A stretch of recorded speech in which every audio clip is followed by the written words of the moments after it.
So guys কেমন আছেন সবাই? আশা করি সবাই ভালো আছেন। গাইস আজকে আমি আপনাদেরকে শেখাবো যে কিভাবে মূলত পাবজি খেলতে হয়, ঠিক আছে? তো ভাই দেখেন, প্রথম কথা আমি বলে নিই যে পাবজি আর ফ্রি ফায়ারের ভিতরে কোনো তফাৎ নাই, দুইটাই একই, খালি কন্ট্রোলিংটা একটু আলাদা, দুইটাই ব্যাটল রয়্যাল গেম। সুতরাং আমি ফ্রি ফায়ারের স্টার্টার যে জায়গায় কাজে লাগাবো গাইস, আর সিজন 2 পুরো বেলা যখন পাবজিতে এই যে পুরো পাবজি ধরে কাঁপবে এখন, ঠিক আছে? তো যেমনটা দেখতে পাচ্ছেন গাইস, আমি আমার ফেভারিট ম্যাপে আসলে ল্যান্ড করে ফেলছি, বাট ম্যাপের নাম কোনটা ওইটা নিজেও জানি না। বাট ভাই মেইন রিজন হচ্ছে আপনারা গেম প্লের উপর ফোকাস দেন যে সিজন 2 প্রো প্লেয়ার পাবজিতে যখন আসে তখন কি করে।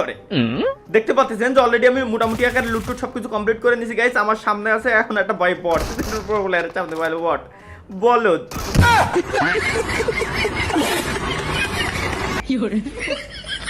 প্যারা নাই গাইস, আমার টিমমেট ছিল বাট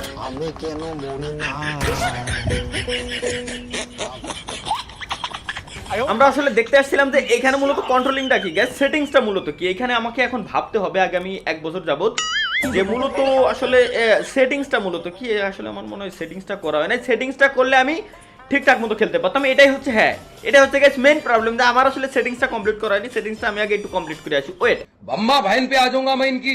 এনিওয়ে গাইস, এতক্ষণ যাবত আমি আপনাদেরকে মূলত শেখানোর চেষ্টা করতেছিলাম যে আসলে কিভাবে আপনারা সেটিং মেটিং করে সবকিছু করবেন। সেটিংস নিয়ে একটা আসলে ডেডিকেটেড ভিডিও আসবে যে কিভাবে আপনারা সেটিংস করতে পারবেন। ওমা ও সাইডের টিমমেট, আমি তো ভাই অনেক কিছু মিছিল লক হয়ে গেছিল অবশ্য, যদিও ভাবছিলাম এটাই নিবি। প্রথমত ভাই একটু বুঝতে আসলে কষ্ট হচ্ছে, এছাড়া আর কিচ্ছু না। ওর মাইরে বাপ পাইছি গাইস স্নাইপার, আর হচ্ছে একটা আছে উজি। আমার কাছে উজি গুনি আছে, আর একটা আছে M24। আরে ভাই গুলি তো সবই একই, ফ্রি ফায়ার আমরা দেখছি M24 এনো M24 সবই একই ভাই। সিম্পল একটা গেম খেলার জন্য আসলে মানুষ কি দেখি করে বেড়ায়। ডাইন সাইডে একটা এনিমি মারামারি করতেছে, ঠিক আছে? আমরা চলেন গাইস ডিরেক্ট যাই, direct jump and headshot, jump and headshot. ও আচ্ছা না, ডিরেক্ট জাম্প অ্যান্ড হেডশট দিলি যদি লবিতে পাঠাই দেয় গাইস, আমরা একটা কাজ করব। হ্যাঁ আমার প্ল্যান প্রোগ্রাম অনুযায়ী আমার মনে হচ্ছে যে এই জায়গায় গাছের গোড়ায় দাঁড়ায় আমরা স্নাইপারটা নেব। আমার কাছে স্কোপ কি আছে কিনা আল্লাহ জানে। হ্যাঁ স্কোপ একটা আছে, কত এক্স স্কোপ কিছুই জানি না। এখন আমরা দেখবো এই জায়গায় কোনো এনিমি থাকলে ওরে ডিরেক্ট মার। এই দেখছি সামনে একটা, এই যে আরে আল্লাহ রে, খালি দেখেই গেলাম, মারতে এলাম না গাইস।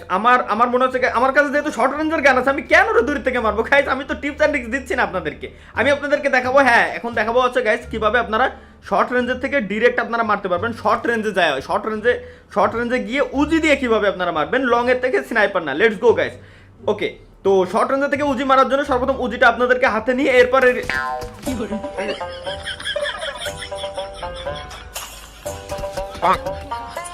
রিল্যাক্সে দৌড় না দিয়ে গাইস আমাদেরকে যাইতে হয়তো পলায় পলায় পিছন দিয়ে ঘুরে। বাট এখানে হচ্ছে আমরা মূলত একটি ভুল করে ফেলেছি। ভুলটা হচ্ছে কি, আমরা সোজাসুজি এনিমির সামনে দিয়ে দৌড় দেওয়ার ট্রাই করতে গেছিলাম। তো এমনটা করা যাবে না। যেমনটা আপনারা দেখলেন যে আমি কি করতে গেছিলাম, আমার থেকে আপনারা শিক্ষা নেন এখান থেকে যে গাইস আমি মূলত কি ভুলটা করছি। আমি ভুল করছি কি, গুলিটা হাতে নিয়ে আমরা সোজাসুজি গেছি। বাট হ্যাঁ এখানে কিন্তু এমন যাওয়া যাবে না, আমাদেরকে যেতে হবে কোথা দিয়ে, পিছন দিয়ে ঘুরে আমাদেরকে যেতে হতো। তাহলে কি হতো, এনিমি আমাদেরকে দেখতে পারতো না এবং আমরা এনিমিকে মারতে পারতাম। তো এর থেকে আমরা এটাই শিখলাম যে কখনো গুলি হাতে নিয়ে সোজাসুজি এনিমির সামনে দিয়ে যাওয়া যাবে না। এটাই ছিল হচ্ছে গাইস আমাদের আজকের টিপস অ্যান্ড ট্রিক্স। আশা করি ভালো লাগছে।